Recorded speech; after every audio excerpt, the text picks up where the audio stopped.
Wands for water sign, Cancer, Scorpio, and Pisces. Give me the Six of Wands for water sign, Cancer, Scorpio, and Pisces.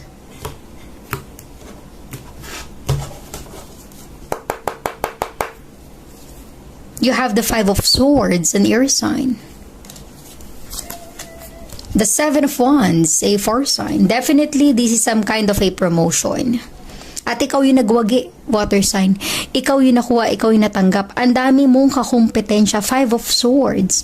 With the Seven of Wands, ang daming humadlang kumontra sa'yo, pero ikaw pa rin yung nanalo.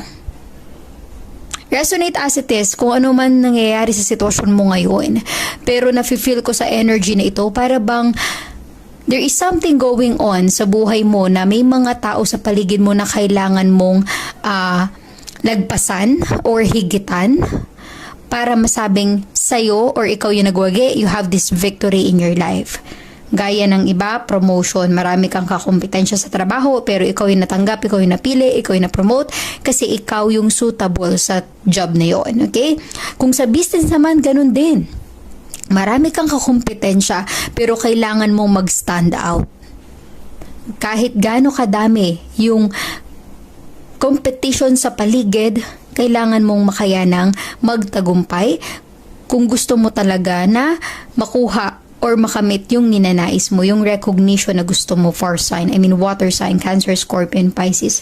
Ang iba sa inyo maaaring connected with a fire sign energy, Aries, Leo, and Sagittarius. At usually, yung mga kalaban, kakumpetensya mo na fire sign talagang very eager and passionate yung mga yun. So, siguro talagang mahigpit na kalaban mo yung fire sign. Okay? Resonate as it is water sign.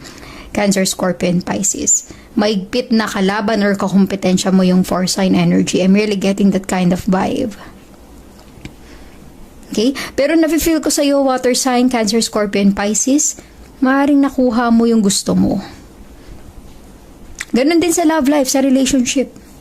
Maaaring marami kang kakumpetensya sa person mo or posibleng siya yung maraming kakumpetensya sa'yo. Dahil marami kang admire, maniligaw, tigahanga, or maaring siya yung habulin.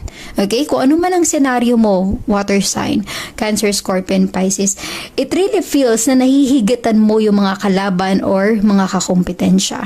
Kasi you have victory in your energy. Okay? Para bang pinapatunayan mo na deserve mo yan. Give me the Nine of Cups for water sign, Cancer, Scorpio, and Pisces. Give me the Nine of Cups for water sign, Cancer, Scorpio, and Pisces.